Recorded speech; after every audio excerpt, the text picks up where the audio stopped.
వైఎస్ఆర్ కడప జిల్లా ఇదేం దారుణం. రాయలసీమలో ఎన్నో చోట్ల నిత్యాన్నదానం చేస్తూ ఎంతో మంది కడుపు నింపే కాశీనాయన క్షేత్రానికి కష్టాల.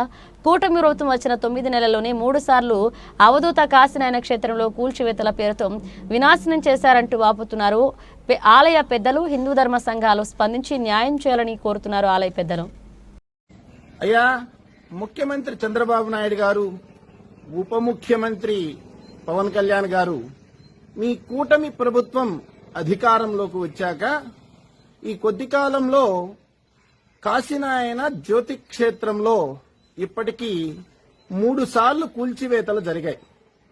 మొదటి 2 సార్లు కూల్చివేతలు జరిగాక మా దృష్టికి వచ్చినప్పుడు మేమేమనుకున్నామంటే, ప్రభుత్వానికి అనేక సమస్యలు ఉన్నాయి, మనం కొత్త సమస్యను సృష్టించకూడదు, పాలకులు ఆలోచన చేస్తారు, సరైనటువంటి నిర్ణయాలు చేస్తారు అని మేము ఆశించాం.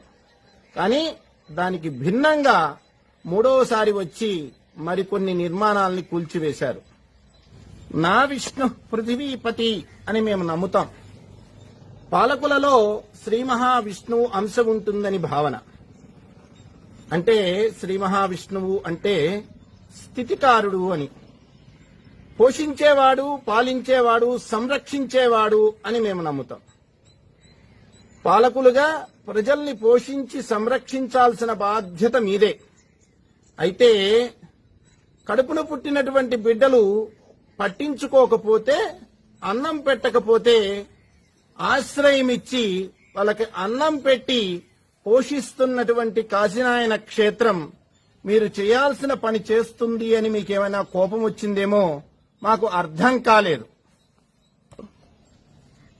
అయ్యా, మీరు కూలగొడుతుంది కేవలం నిర్మాణాలని మాత్రమే అని మీరు అనుకుంటున్నారేమో, మాకు తెలియటం లేదు కానివ్వండి. మీరు కూలగొడుతుంది కేవలం నిర్మాణాలని మాత్రమే కాదు బాబు. కన్నబిడ్డలు భోజనం పెట్టకపోతే అన్నమో రామచంద్ర అని అలమటించకుండా ఆ వృద్ధుల్ని అక్కున చేర్చుకుని అన్నం పెట్టుతున్నటువంటి ఓ మహావృక్షాన్ని మీరు కూలగొడుతున్నారు. ఏ కులం వాళ్ళు వచ్చారు, ఏ ప్రాంతం నుండి వచ్చారు, ఏ మతం వాళ్ళు వచ్చారు అని చూడకుండా అందరినీ అక్కున చేర్చుకుని